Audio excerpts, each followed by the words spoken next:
Salut à tous, c'est Pang chez nous, bienvenue sur cette vidéo qui aujourd'hui va parler un petit peu d'hypnose clinique et le parallèle qu'on peut faire avec tout ce qui est expérience scientifique pour l'hypnose. Pour ceux qui suivent un petit peu mon groupe, vous savez que régulièrement je tente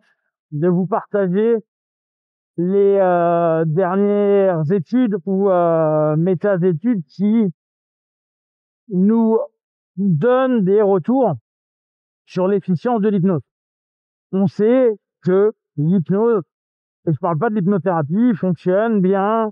sur la douleur, sur l'anxiété, sur le stress, sur le sommeil. On sait que là, on se retrouve dans les Big Five où on a vraiment une réussite pour apaiser une douleur aiguë, pour hypnoanesthésier, pour hypnoanalgésier, pour calmer le niveau de stress des gens, pour permettre à des gens de gérer ce qui a été des crises d'anxiété, etc., etc.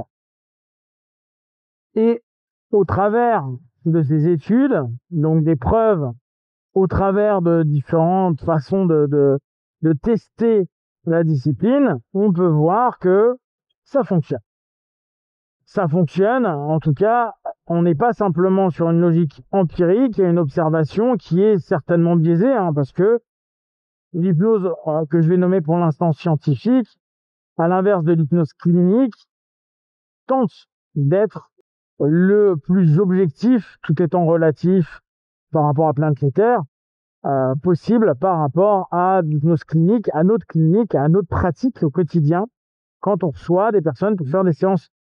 plutôt d'hypnothérapie que d'hypnose pure, bien que certaines personnes utilisent l'hypnose dans leur accompagnement et c'est pas forcément une hypnothérapie. Et dans ce contexte-là, ce qui, je trouve, est pertinent de prendre en compte, c'est que on n'a pas besoin de savoir ce qui fonctionne en hypnose pour faire fonctionner l'hypnose. On peut très bien être complètement à côté de la plaque d'un point de vue des connaissances théoriques, des principes neurologiques et des explications diverses concernant l'hypnose, et pour autant pratiquer un processus inductif et offrir à un moment donné la capacité, au travers de la suggestion, au travers de différents recadrages et stratégies, on va dire, thérapeutiques, et obtenir des résultats qui fonctionnent. D'ailleurs,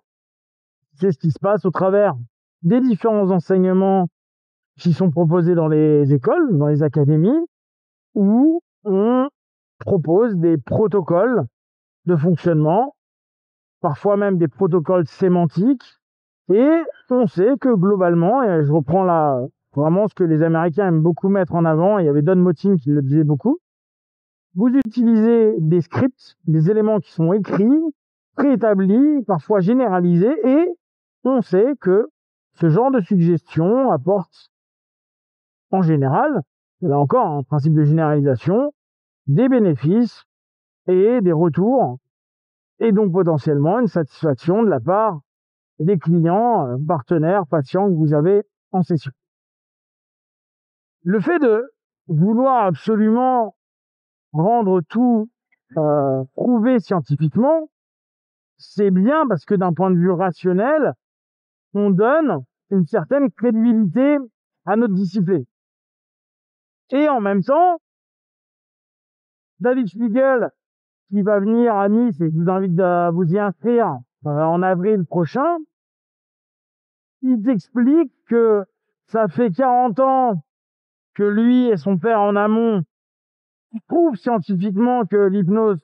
est fonctionnelle. Aujourd'hui, il n'y a pas d'éléments discriminants ou qui pourraient éventuellement dire non, faut pas faire d'hypnose, qui sont publiés dans les revues, etc. Et pour autant, l'image de l'hypnose reste toujours la même et les hôpitaux l'utilisent pas forcément ou utilisent même une clinique, une façon de faire, une pratique qui est totalement obsolète. Donc, entre ce que l'on sait qui fonctionne d'un point de vue résultat et l'ensemble des routines, des process, des protocoles, des fonctionnements qui vont être donc la pratique et la clinique. Il peut y avoir déjà des deltas. Et en plus, c'est pas parce qu'aujourd'hui, on est hyper branché science et qu'on aime à dire oui, les sciences le prouvent, oui, c'est pas du charlatanisme, parce que c'est ça derrière que on a envie de dire quand on parle d'hypnothérapie. Non, c'est pas que pour rigoler, pour du spectacle, pour découvrir, pour faire une catalepsie ou autre à quelqu'un. C'est aussi utile dans un monde où il y a de la souffrance, où il y a du malaise, où il y a du mal-être, et ça peut être même utile dans des conventions médicales, c'est-à-dire pour diminuer l'anesthésie, pour permettre de récupérer plus rapidement, pour énormément de petites choses. Mais, et là vraiment j'insiste, vous n'avez pas à connaître l'ensemble des éléments qui sont, si vous lisez une fois, bon, l'hypnose fonctionne, ça a été prouvé, et là maintenant il n'y a plus besoin de vous prendre la tête. Nous, notre job, c'est de faire de la clinique qui fonctionne. Et alors là, eh ben, on n'est pas dans les mêmes conditions que les moments où c'est on va dire, en étude. On n'a pas un espace stérile, entre guillemets, de ce qu'on pourrait retrouver pendant des études qui vont se faire en université, qui vont se faire en double aveugle, qui vont se faire dans le cadre d'études. Là, on retourne avec un élément qui est hyper important à prendre en compte dans la pratique, la clinique, qui sont les effets contextuels, qui vont être le rapport, qui vont être en fait énormément d'aspects qui vont impacter la logique de l'hypnose, qui va impacter les résultats, qui va rendre ce qui aurait pu être objectif, l'hypnose est scientifiquement prouvé, en quelque chose de beaucoup plus subjectif. La séance d'hypnose m'a permis ou a permis à mes patients partenaires clients de se sentir mieux vis-à-vis de ça. Exemple, et je vais finir là-dessus, on sait que l'hypnose pour l'arrêt du tabac et la perte de poids, c'est pas génial. Et là, les copains cliniciens, les copains qui sont praticiens hypnothérapeutes qui vivent de la pratique de l'hypnose, ils vont dire, Pank, tu dis de la merde, parce que factuellement, moi, ma vache à lait, c'est-à-dire le produit que je vends le plus et qui me rapporte le plus de chiffre d'affaires, eh ben, c'est l'arrêt du tabac et la perte de poids. Et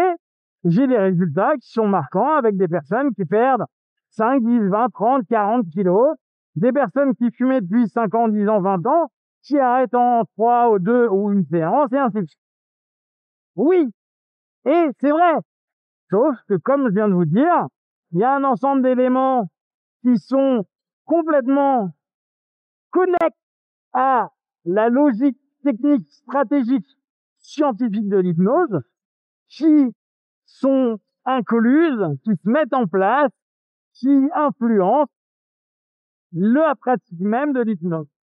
Et du coup, notre facette clinique peut inversement faire que des personnes qui, sur des statistiques qui sont pas forcément élevées de réussite, comme le tabac et le poids, fonctionnent très bien et font leur vie clinique dessus. Et inversement, là où l'hypnose est hyper reconnue comme la gestion de la douleur ou l'apaisement de la douleur, ne serait-ce que sur une phase aiguë à un moment T, et ben, ils ont des résultats qui sont nazes. Et ça, ça fait complètement partie de ce que nous, on vit au quotidien, ce qui est pour nous le plus intéressant que les études, notre pratique, nos techniques,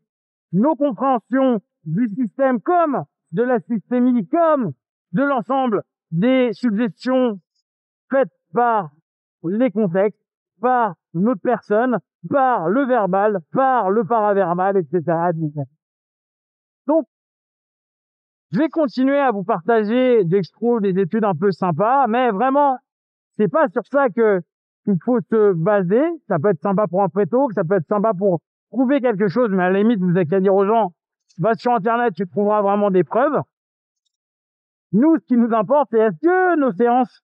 sont effectives dans que l'on propose, et parfois ça va l'être, et parfois ça ne va pas l'être. Et ça, faut pas se leurrer, à des moments, on va faire un système parce que c'est nous qui ne fonctionnera pas, et on fera un même système à quelqu'un d'autre, et parce que c'est nous, ce qui fonctionnait pas avec d'autres fonctionnera avec la personne. Si vous avez des questions derrière que vous voulez partager sur Facebook, YouTube, je répondrai le plus rapidement possible, mais comme d'habitude, de tout ce que je propose, ne prenez que ce qui est bon et juste pour vous, testez, observez, analysez,